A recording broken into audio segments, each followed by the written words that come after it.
Substack if I started this. But I'm excited. I mean, it started with it started with one person and then two persons, and it's built to quite strong community, which I'm excited about. And well, maybe we go ahead and jump in. There's a lot to talk about. Uh, Hmm. uh, Happy, honored to be here with you, Rick Stengel. Rick, who is the former Undersecretary of State for Public Diplomacy and Public Affairs in the Obama administration. He was the editor of Time Magazine for 7 years, and he's a political analyst for MSNBC, among many other distinguished achievements. I saw really an opportunity with you to be able to, pick your brain somewhat, and particularly, to begin to look at the foreign affairs, the foreign policy landscape, where I think we're just beginning to see what the potentials of this Trump regime will be for the world, and that's already kicked in quite aggressive ways. So I've got a lot of questions, but I want to start with Gaza if I can. Okay. Can we do that? Always a good place to start. Yeah, and well, there's a lot to say before we even get to Donald Trump, but let's just go right to the Oval Office yesterday, when the King Abdullah of Jordan was there, and this, I think, embarrassing episode where Trump is talking about his plan for Gaza. And I'm going to read a short quote and then ask you to jump in. We're going to have it. We're going to keep it. And we're going to make sure that there's going to be peace and there's not going to be any problem and nobody's going to question it. And we're going to run it very properly. This was after he said, we're going to take it. Um, my question for you is, how seriously should we take this? Or how much is it really an embarrassing distraction? Well, Stephen, the very short answer is I don't know.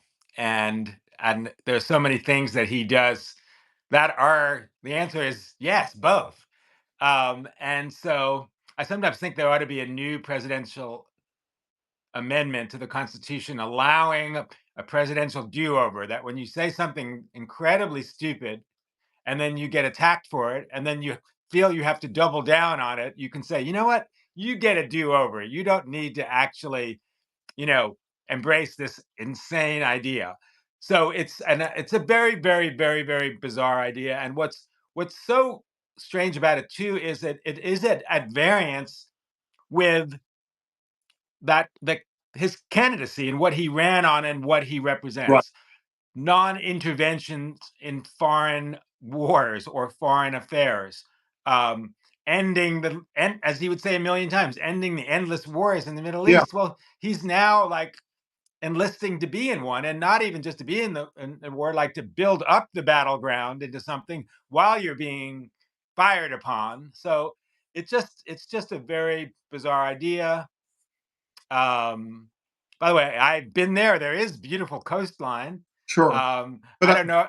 you weren't thinking about real estate development and clearing away the rubble and removing 2 million people and putting up a tower with your name on it and Well, I the tower with your name on it. I hadn't heard of that before, but that actually makes sense too. It's probably the whole beachfront will have right. his name on it. But it's also, as the cliche goes, it's a very tough neighborhood. I mean, do you want to go surfing and have Syrian guns and Lebanese militias around you and the Egyptian armed forces? I mean, it's not like going to Miami or the Bahamas or you know even Mexico. Um, so I don't really know what he's doing other than sort of doubling down on something that was probably an errant remark. Yeah. Yeah. And Well, of course, and that's just not to say. I mean, it's a complete violation of the groundwork, the foundation of international law to move a people out of their homeland right. um, permanently Right. is I mean that's the definition of ethnic cleansing.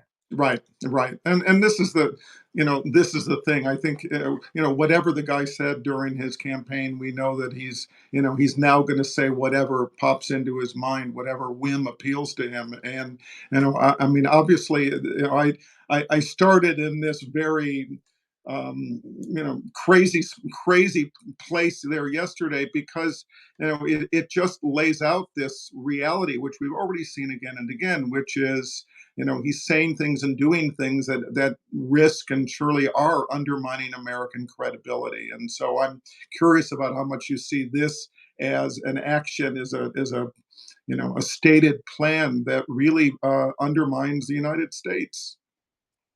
It certainly undermines the international architecture which we, more than anybody, put together after World War II. These systems of alliances, these systems of international organizations, from the UN to the International Monetary Fund to NATO, of course. And so, um, we haven't really tried in many, many, many years to sort of go it alone without allies, and it Right. it seems like a crazy idea. I mean, think of that great Winston Churchill line: "The only thing worse than fighting with your allies is fighting without them." And so it's like Right. I don't know what I mean. I saw a quote But from the CEO of Ford Motor Company, just maybe it was yesterday, maybe it was today, where he said, if there's 25% tariffs on cars going between Mexico, Canada, and the U.S., that will blow a hole in the motor industry in America in a way that's never happened before. I mean, right. so there's so many kind of unknown unknowns, which the outcome is going to be bad. Yeah, yeah, and that's the thing. We don't have any. At least I don't have any sense that these,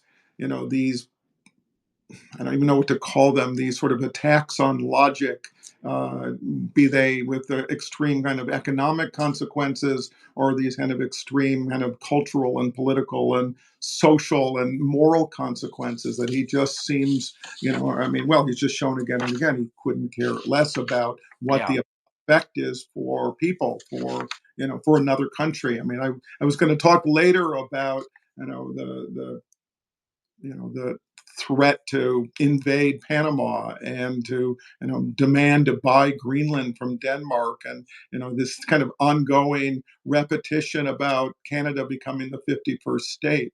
And I'm curious about how you look at those things. I mean, again, I think we're in an ongoing conversation with this acceleration of executive orders and kind of nutty things to determine what to take seriously and what to treat as a distraction from the other things that are going on to dismantle and demolish the government that we've had.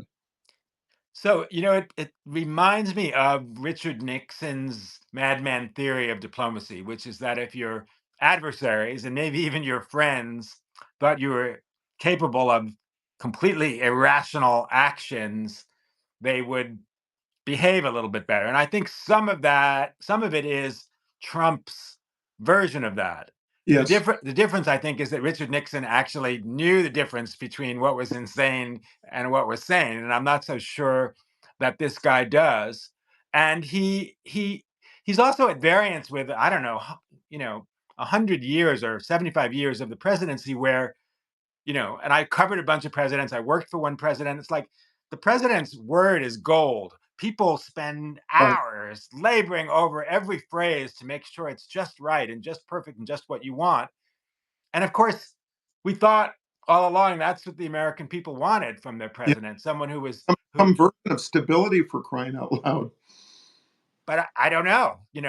Maybe folks don't, and certainly, half the country doesn't, and they sort of like this freewheeling irrational style. Did you see But the photo of? Sorry, did you see the photo of Susie Wiles, like after he made his plan for Gaza? This kind of bug-eyed, wide-eyed look, like I've never heard that before in my life.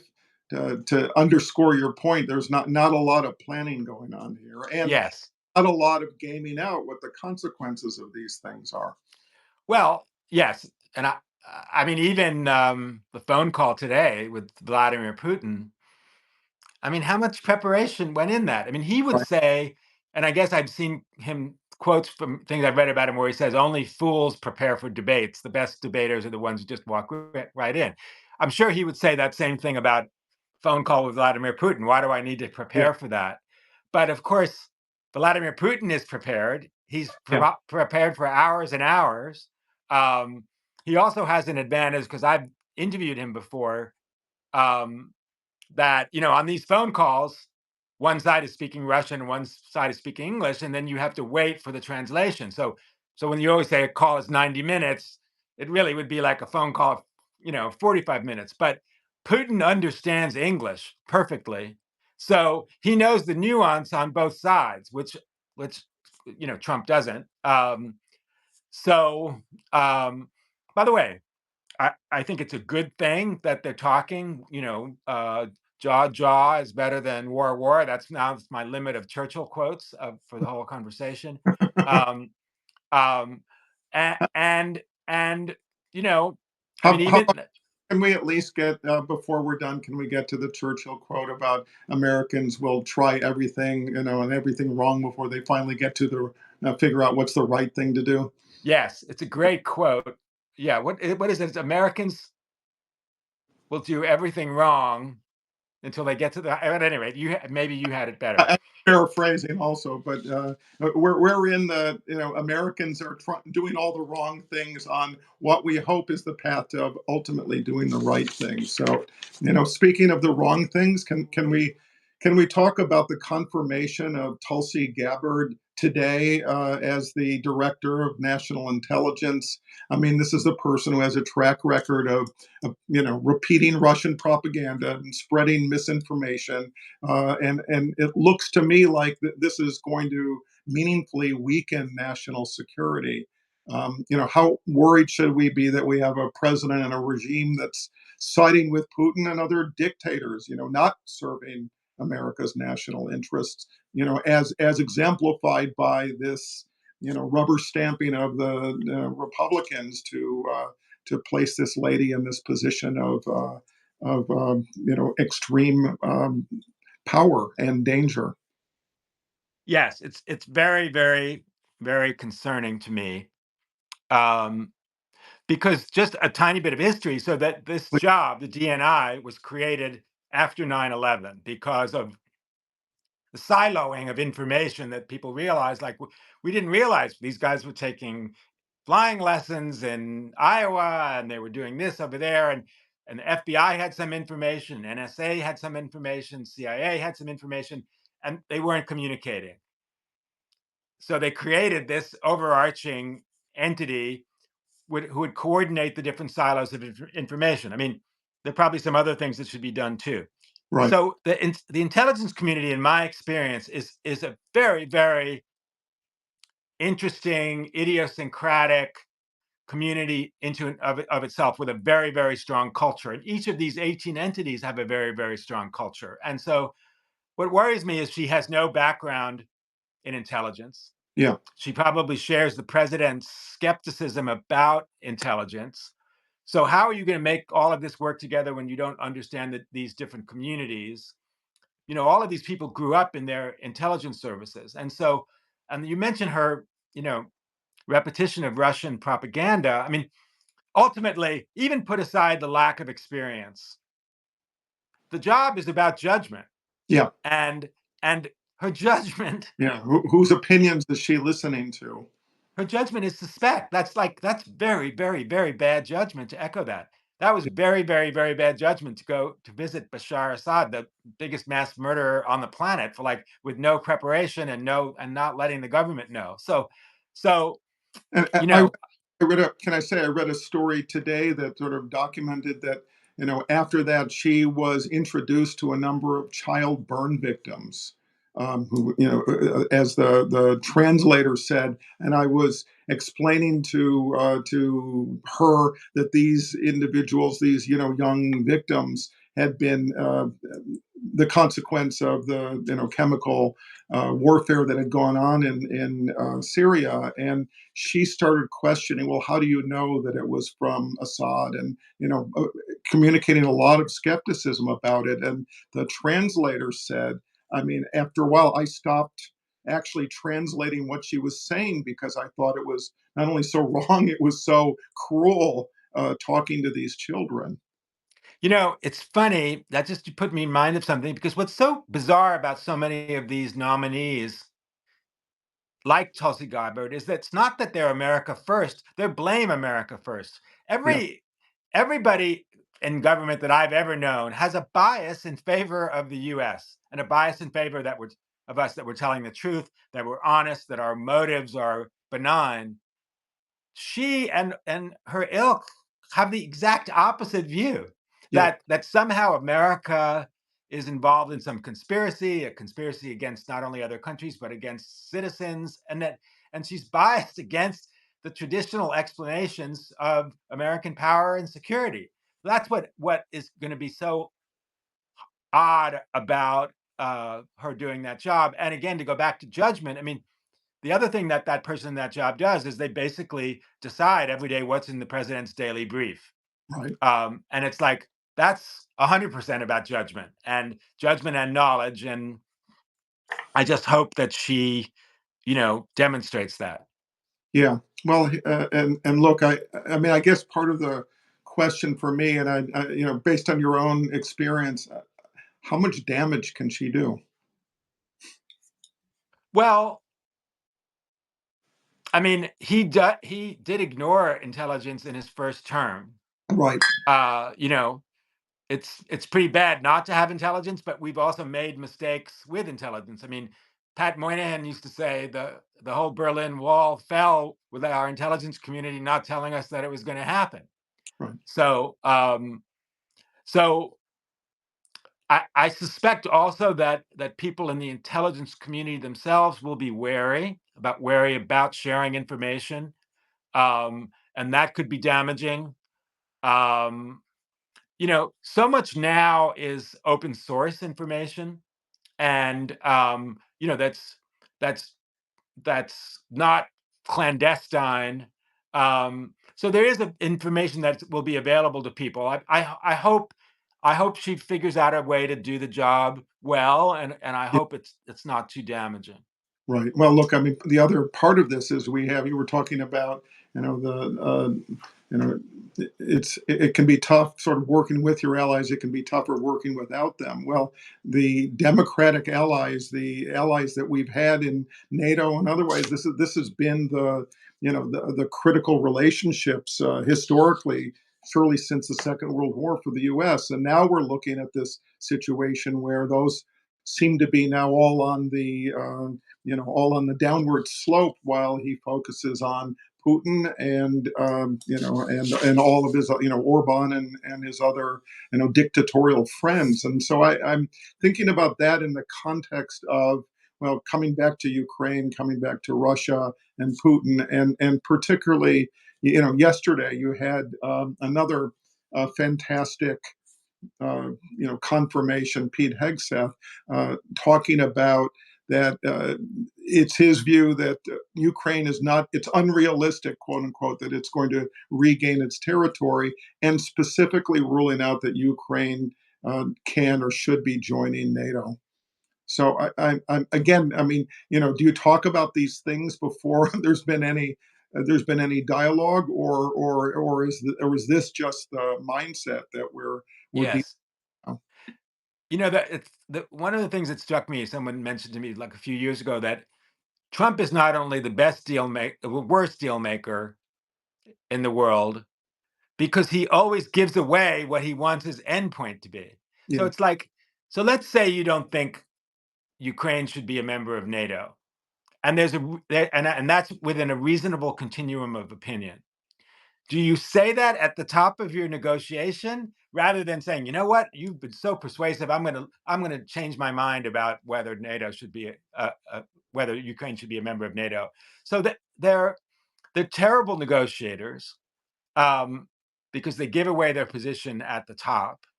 And the thing that disturbs me is him talking about what the border integrity of Ukraine ought to be before there is any negotiation. Right. And if you're asking me, do I think it's reasonable that Crimea will come back to Ukraine after we essentially let it happen during the administration I was in? Mm. No, I don't think it is. But you don't give that away at the Right. top. Right. So, and obviously he's new to all of these issues. They're incredibly complex. And I actually think to bring it back around to Gaza, one of the things that's disturbing about what the president said about Gaza is, well, Putin could look at that and say, well, I'm just going to say that about Ukraine. They're not a real people.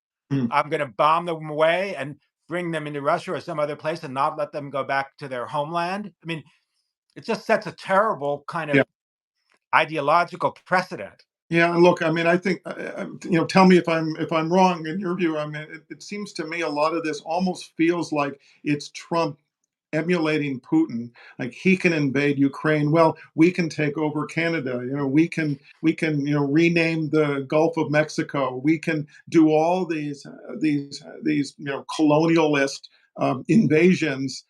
Because it's in our interests, and look at me. I'm as big as Vladimir is. Yes.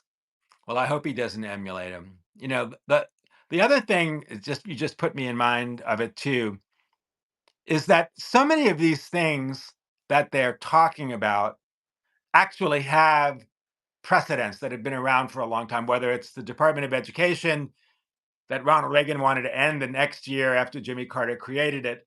But I read the other day that Harry Truman made a secret bid of $100 million for Greenland when he was Mm. president in 1948. So, I mean, all of these things are like part of the like weird greatest hits of American conservatives. And I take some consolation in the fact that they're like not thinking of anything new.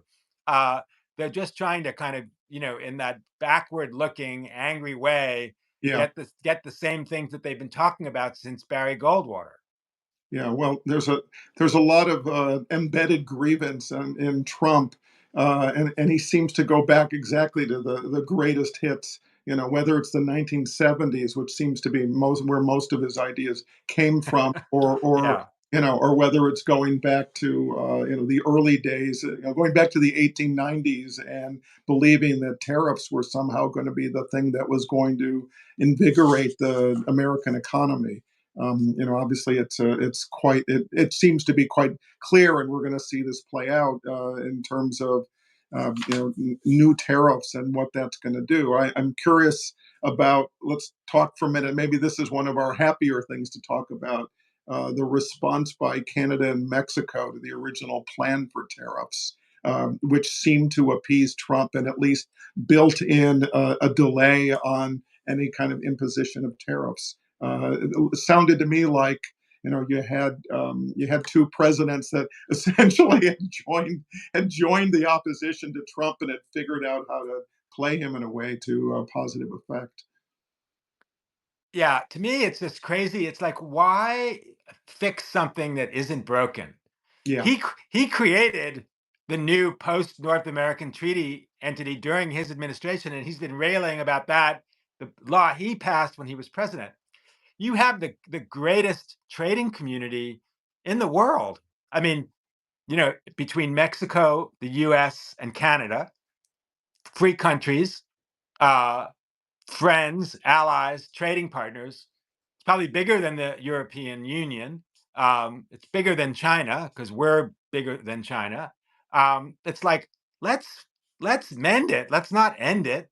Right. And even as I mentioned, the Bill Farley, the CEO of Ford, all those statistics about all the cars that are made in Detroit are made in Canada and Mexico Right. and Detroit, and they go Mhm. back and forth a dozen times. And it's like, boy, that's why they do that, because it's more efficient. So I don't know why you would want to mess with that. And we act like these countries have no pride or no sense of their own exceptionalism. And by the way, the other thing that makes me laugh about Canada, the 51st state, is Canada is bigger than the United States. Yeah. So it would be like, okay, we're going to take a country into our, and we'll just make it one state, even though it's bigger than all of our 50 states. Yeah. Canada has a bunch of states. Well, if you even say, it would be a little more polite to say Canada will be 10 new states to America, or 15, or whatever it is. But just it's a kind of a great ignorance of Canada, the pride that Canadians have, and their feeling of kind of resentment about their big brother to the south. Yeah, our kind, decent neighbors from the north, and by the way, one of Trump's promises, like they get to be a part of our healthcare system. That's funny, yeah. They But don't. again, when I'm saying everything has a prologue, we did invade Canada in the War of 1812. So I mean, it's something else that's not new. Yeah, well, I mean, I would also say this is part of this pattern for Trump, which is that he creates a crisis that didn't exist, and then finds some way to exit it and declares victory. Yes, At what I yes. accomplished. I mean, I think about it in terms of this business with Colombia and his the Colombian president's refusal to take the deportees, complaining that they were being treated badly, and these are humans that should be treated with dignity. And of course, Trump took great offense to that. And eventually, when the Colombian president reasonably decided that he didn't want to get into a massive trade war with the United States. Trump, of course, declares great victory for a trade war that nobody needed, and that a problem that he started. And one of our oldest and most reliable allies in Latin America. I mean, his form of diplomacy is like professional wrestling, and then where he has to also then put his foot on the neck of the opponent that he's defeated and raise his arms in victory. I mean, you know, this I suppose there's some short-term something to that, but there's no long-term benefit to that. Yeah. Well, can we come back just for a minute anyway to Ukraine, and I mean, and what's happening there? I'm curious, sort of your take. Ukraine. Uh, Trump talked to Putin first. He talked to Zelensky afterwards. That sequence already concerns me. How long there will be continued funding to Ukraine? That surely is a question. How quickly the effort is to try to negotiate some sort of a settlement so that Trump can declare victory, and what that looks like. I don't know, but my question is, in all of this, which is obviously unfolding right now, how do you think sort of our European allies are viewing sort of what's happened, the state of things in Ukraine, and the role of the United States in this whole dynamic? I think they're wary. I think they're concerned. I think they're kind of observing it through a plate glass window because, I mean, Trump didn't mention our allies. And again, one of the misnomers of his campaign and of conservatives is that we gave more money to Ukraine than the Europeans. I mean, it's false. I mean, the Europeans gave a little bit more. We gave a huge amount together. Um, Ukraine, of course, is a European country. It's the largest European country. It's bigger than France.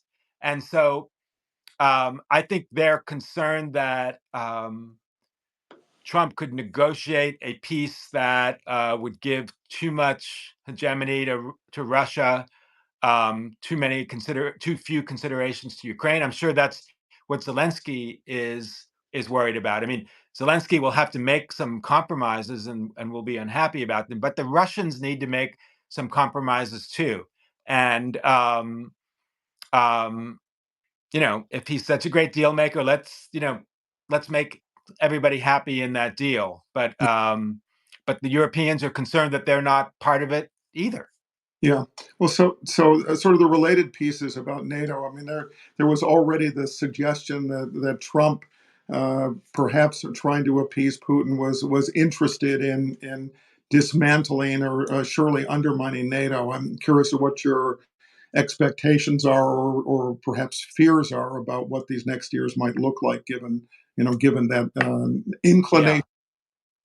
Well, by the way, the greatest increase in Europeans' contributions to NATO happened, of course, during President Biden's term. And it happened, of course, because of Russia's invasion of Ukraine. And so, Trump also never tells the truth about, he caused the greatest influx of money into NATO. The other thing is, for a real estate guy, it's like he also doesn't understand percentages versus absolute numbers. So it's like we give in an absolute way the most to NATO, but we don't give the largest percentage of our GDP to NATO of any NATO country.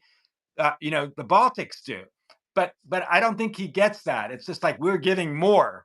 Yeah, But the criteria is to give 3% of your GDP, which, by the way, he has also talked about increasing. But the U.S. could never increase the percentage that of our GDP that we give. I mean, it's already this incredible amount of money that the Defense Department, even Elon Musk was talking about that, close to $1 trillion. So, you know, our defense budget, as you know, the familiar statistic, is bigger than the next 10 defense budgets of countries combined. right. So we're this incredible kind of gorilla. And I think the Europeans are doing pretty well. They will do better. The French, everybody else have been saying for years, we need to take care. We need to take more ownership of our own defense. I think that's a good thing. Yeah, yeah. Well, part of it strikes me as the sort of broader conversation about what's the impact of having a bully in a position of leadership. Obviously, Trump believes that aggression and hostility, fear and intimidation, trying to provoke all of that is somehow the path to world domination and losing sight. You talked about sort of the history of Americans who respected America and understood the power of democratic thinking, and America as a beacon of democracy, all of that. So I'm curious about, in broad terms, your sort of sense about the danger of us sort of having to deal with this bully in the White House as opposed to somebody who understands the benefit of soft power.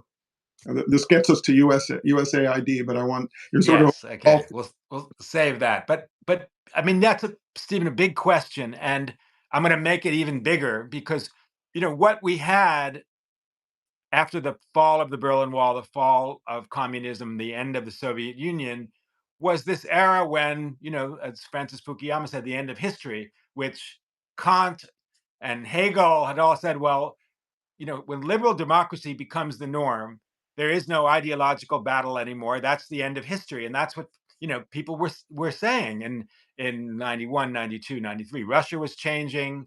Countries were becoming democratic. You know, now we're going to live in a kind of different kind of end of history where the where liberal democracy is under threat.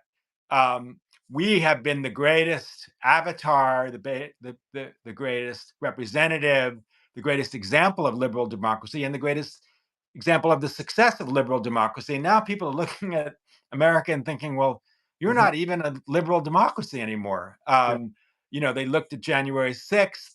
Um, they looked at his now foreign policy is a foreign policy without alliances. mm, People are going, well, why would I want to emulate that? Um, so China, for years has been investing trillions of dollars in their example of public diplomacy and soft power, the Belt yeah, and Road Initiative, their new kind of digital Belt and Road Initiative, and their argument is those people say liberal democracy is the answer to peace and prosperity. yeah, Look at us. yeah. We Look at brought we brought more people into the middle class in a shorter amount of time than all of human history. Why isn't our model better? And yeah, we're giving you a superhighway. So that's pretty persuasive around the world. And I think, our own soft power is still powerful in many ways, but, they're doing versions of the Marshall Plan, every year around yeah. the world. And that's a huge challenge for us.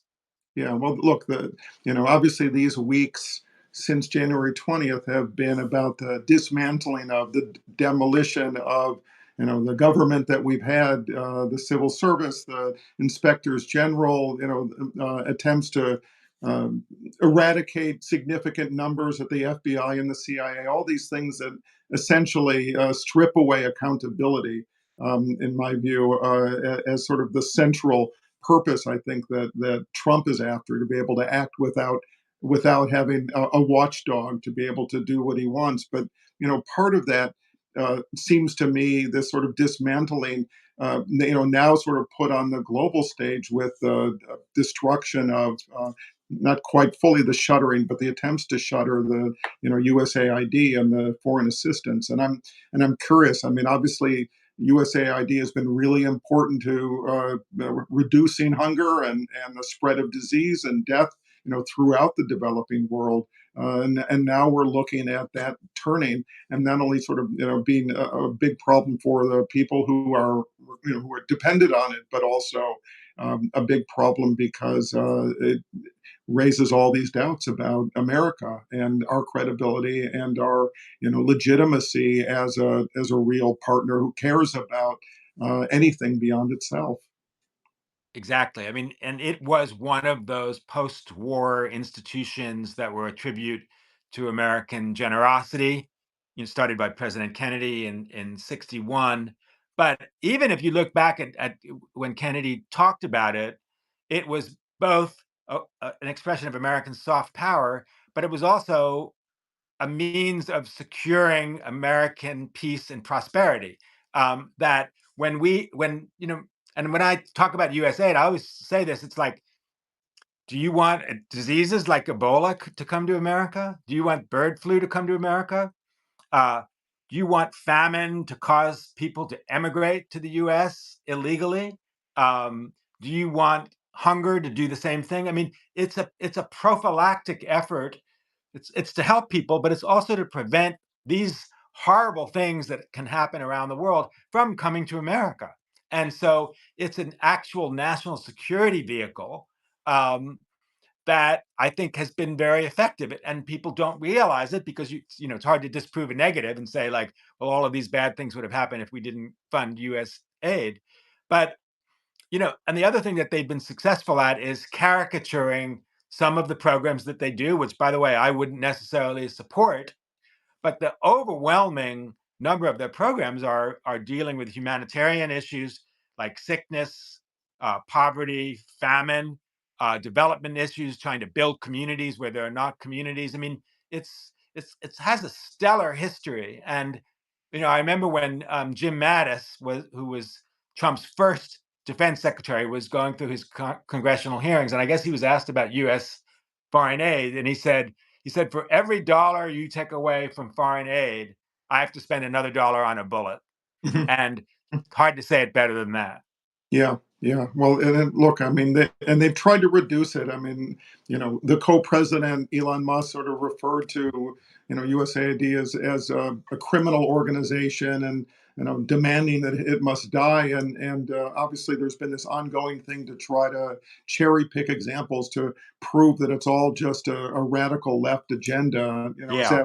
As if helping people in need is a bad thing. I'm curious about, well, a couple of things. How much, and we talked about this a little bit before in other contexts, how much do you think this strengthens the hand of China and Russia?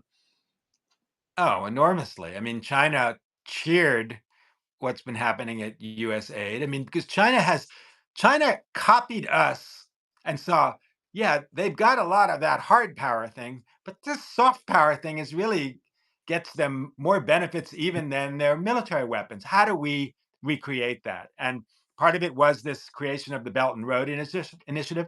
When I was in the State Department, we used to have a annual meeting about public diplomacy, soft power with the Chinese. Once went in Beijing one year and Washington the next year, and I got to say it was difficult because they spent 10x, 20x what we did on those efforts, not just I mean, in the conferences, but also in their public diplomacy budget. Right. Um, And I mean, the US public diplomacy budget, I don't think I'm revealing a trade secret, was about $1 billion a year. I mean, what they spend dwarfs that. And Yeah. so, and, you know, do they have great rock and roll music? Do they make great movies like we do? Those are all big soft power advantages of the Yeah. United States.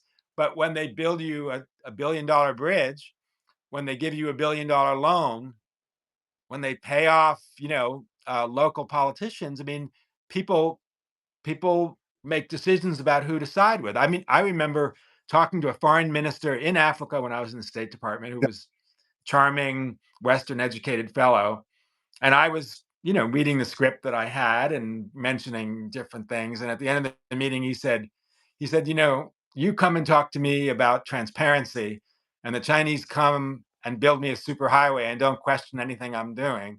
Who am Yeah. I going to listen to? And Yeah. so it's very powerful. So if you dismantle, all of these individual programs and efforts that go on, neighborhood by neighborhood, community by community, country by country, beyond the question of how much it strengthens the hand of a China or a Russia, Russia who's been looking to increase its power within Africa. I mean, it's always been an opportunity for them because the United States never has seemed to get that quite right. So there's a lot of opportunity that the Russians have had. Well, now suddenly you're in essence sort of taking the United States off of the playing field, and I'm wondering again, are we going to? Is there a chance to repair that eventually? And two, I mean, how much do you sort of see this dismantling of this foreign assistance having the effect of increasing instability and suffering in places like Haiti and Somalia? So just one larger observation, and then answering your question more about it. There is something I'm a little optimistic about, but I mean, I've had the experience, and I wish every American have the experience to go to some corner of the world that is suffering from poverty, and seeing big baskets or big crates from USAID, which I guess you've seen in the news now. It has a red, white, and blue logo. But what you can't see is under the red, white, blue logo of USAID, it then says in little letters, from the American people. Mm, I mean, the power of that is enormous. And I mm, think every American should feel proud of that. What I think can happen is the following, which is that um, Congress appropriates foreign aid. There are many Republicans who are supportive of foreign aid. The Secretary of State Marco Rubio, when he was a senator and on the Foreign Relations Committee, was very supportive of foreign aid. What you can have happen is, in whatever the legislative sessions that happen this year, they can appropriate money for yeah, foreign aid down the road that would flow through the State Department. Um, if USAID is dismantled. And so, um, that would be a less catastrophic state of affairs. And so the USAID budget is it. I mean, I think the last one was $44 billion, and Congress could say, you know what, maybe it won't be $44 billion, but we think this is valuable. We now will try to align it with our foreign policy, which every president wants to do, every secretary of state wants to do. So there could be a potentially more positive or less negative outcome. yeah, yeah. I mean, look, I mean, I think that for me, the kind of the larger conversation, and I like to.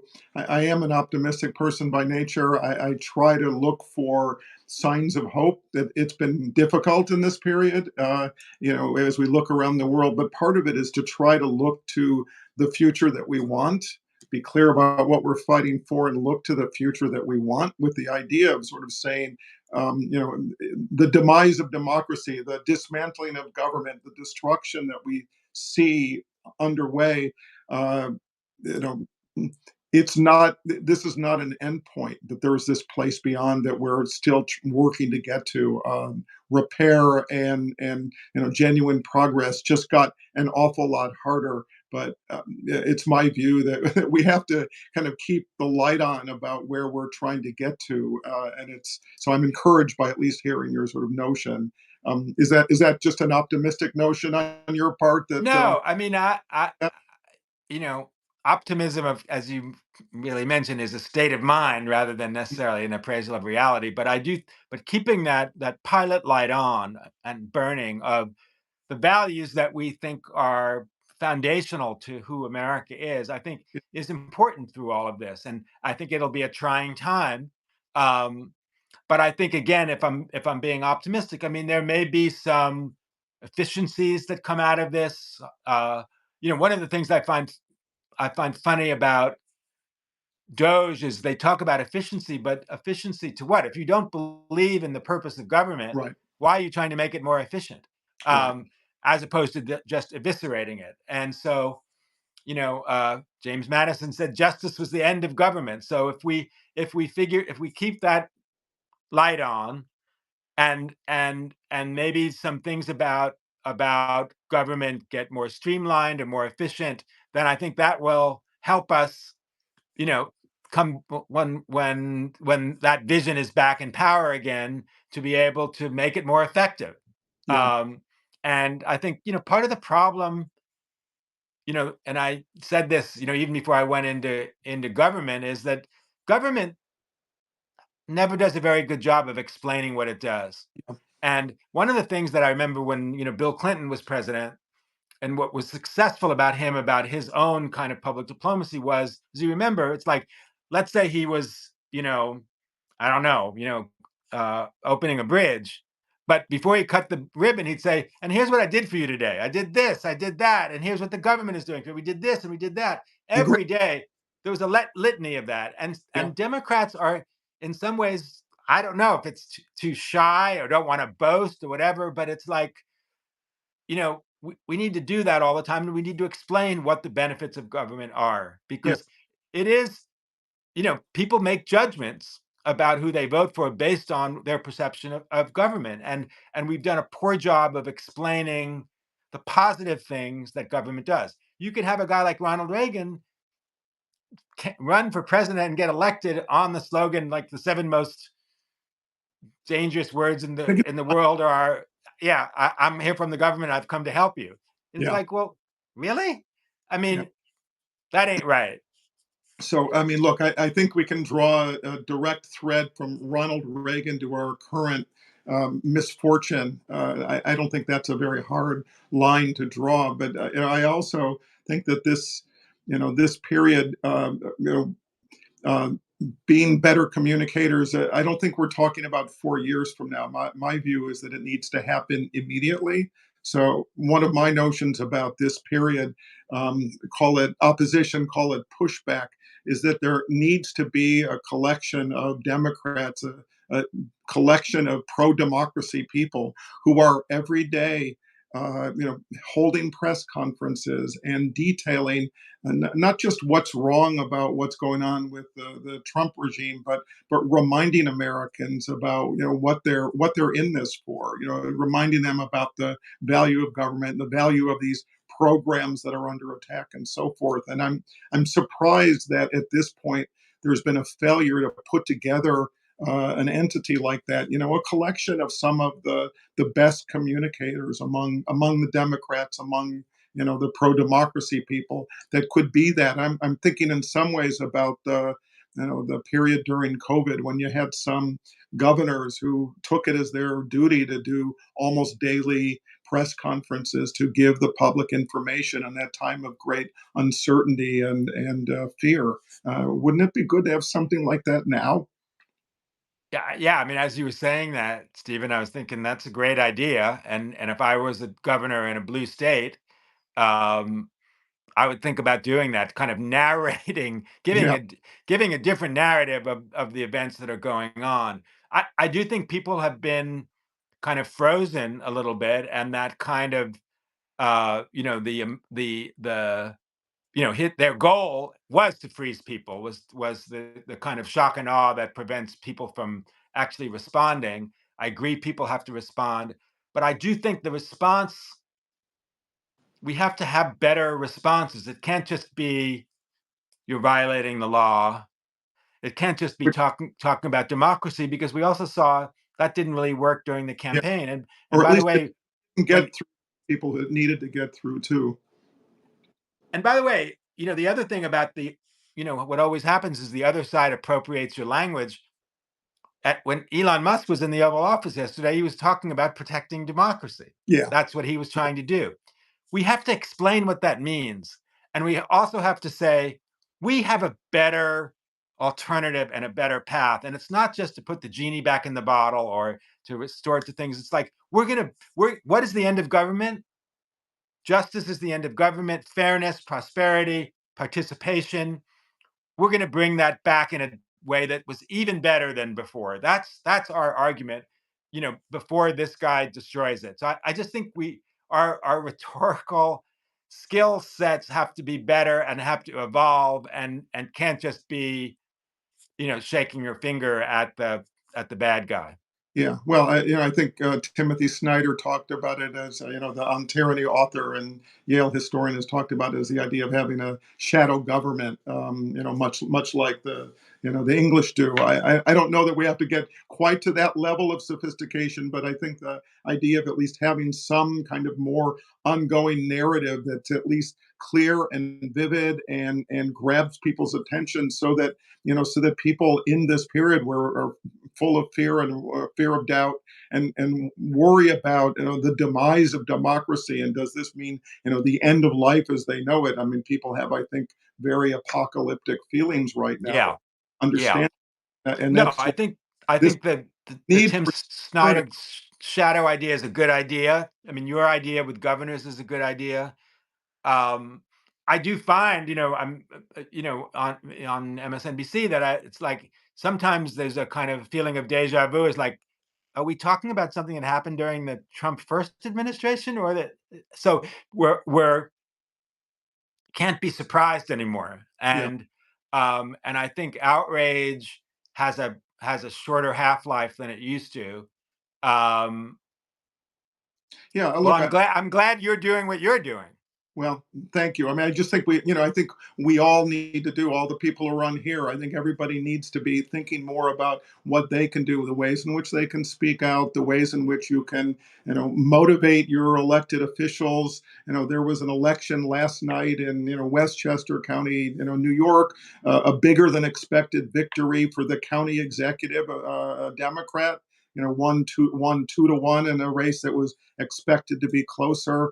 Uh, the Republican was supported, endorsed by Trump, so he tried to set it up as being another manifestation of the MAGA superiority, and failed miserably. So these elections that take place up and down the ballot at every level have become, I think, now more important. They were important before, but they become the way to sort of express that the direction that the country has been taken into is not the direction that the majority actually wants. And I think this is a responsibility that all of us actually need to voice and to prove.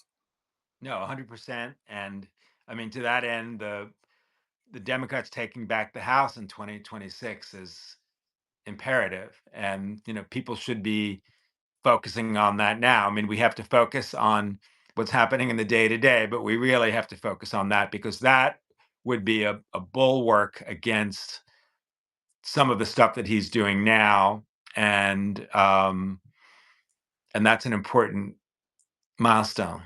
One last thing, and because I like being able to kind of end on a positive place where we are right now, but I do want to ask one thing. You're a long time media person. You understand how it works. I watched a show yesterday where they were talking about essentially they were talking exactly about Trump's approval ratings.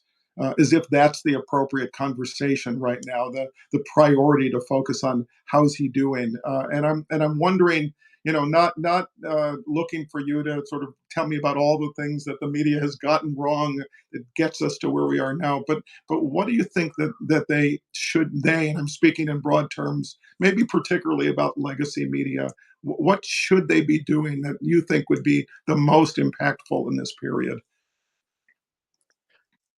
Um, Well, I'll only take exception, Stephen, to the idea that I know media now. I mean, you're us trying to get on talking today.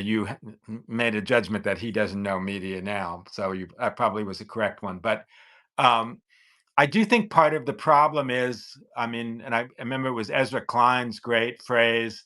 about the media, the relentless presentism of the Mm. media, that we're constantly, that every day is this kind of year in review cycle that we have to run and go 100 miles an hour to kind of cover what's going on. And to me, that's just a mistake, and it's playing into the kind of Trump three-ring circus. Um, you know, this idea, um, that there's news out there that we have to cover, and that's a known thing, is a made up idea. News is what we choose Right. to cover. Right. And so, in the marketing space, when you want to kill a brand, you ignore it. So it's like we're playing into the Trump narrative by running around with our cameras, following him, picking up every word that he's doing. It's like, is that news? Maybe it's not news. And so I think we're running around a little bit like chickens with our heads cut off, rather than thinking, well, what's our strategy here? Yeah. And I'm a media person, but I'm also a government person, so I kind of straddle the two. I believe that the founders created the First Amendment to protect the press so the press could protect democracy. I think that is the mission Yeah. ultimately. Yes, Yeah. it's to cover the news, whatever that means, but it's to protect this society, this liberal order that is the thing that allows the press to exist. And so I think I more err on the side of, which I know you do, of having a kind of directionality to your Yeah.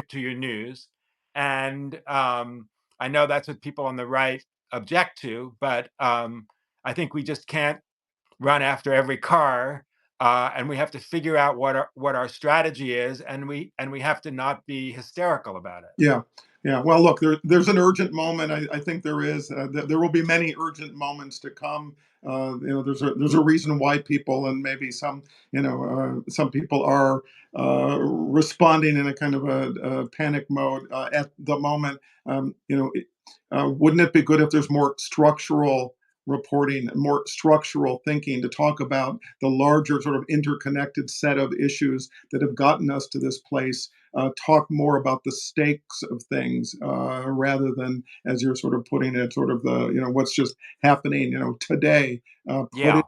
put it in context. And I would also just say that we're in this moment where we're in a fight for the truth. And it seems to me, surely I think a lot of the independent people on Substack and other places have grasped the need to use the platforms to speak as vividly and as honestly and as clearly about what's happening, to tell the truth, and even when it means saying things that people in power do not like. There's at this point a particular danger to it, but it's never been more important for everyone in the media to be focused on truth telling, not about access to power, but about telling the truth. And look, the last day, and sort of my last point on this, the last day, it struck me that Trump was banning the reporter from the AP because the AP had refused to refer to the Gulf of Mexico as the Gulf of America. I mean, this is Yeah. just one, really stupid but really important example of what's going to be an ongoing effort to try to degrade people's capacity to know what's right and wrong and what's true and what's false. With the idea that he's going to, remake the language and remake the names and tell people what they should know, and deny them access to the knowledge. Deleting websites and deleting references to climate change and diversity and equity and so forth. This I think is where a lot of the attention of the media needs to be, to make sure that people still have access to knowledge, which is central to the success of a democracy. Yes, 100%. And just in that, you reminded me, of course, of that's in 1984, renaming things, you know, Mm. calling war peace and love hate was exactly what autocrats and authoritarians do. I just want to dovetail that with the media too, because we can't simply say that we're telling the truth. We have to create the architecture of truth. It has to be built up out of facts. One of the things I wrote about in my book Information Wars from a few years ago is that the press needs to embrace a kind of radical transparency. You Mm. need to footnote everything you say. You need to publish. Here's the transcript of my interview with, Governor Jones. Here are my notes from these 17 books that I read for this, because people don't understand. One of the things I realized when I was in government, and of course during the first Trump administration, is that most Americans have no idea how journalism is put together, Yeah. that there are fact checkers, that there are lawyers that read things to make sure that you're not defaming or libeling somebody.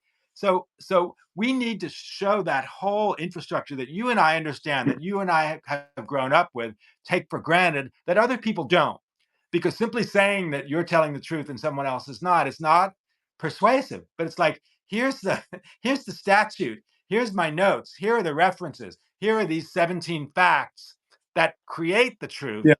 We have to do better with that. Yes. So what we're saying, I think, is let's try to stay tethered to factual reality. Um, that sounds Yeah. like an ongoing project. So Yes. for all. Yes. So this is for me, this has been a fantastic conversation. I hope for you and for everybody else who's joined us, and I hope we can do it again, Rick. It was a super pleasure. It was a real and true conversation, and I would love to do it again. Thank you, Rick. Thank you, everybody, for Thank joining you, us. Stephen. Thanks, everybody. Bye. And off we go.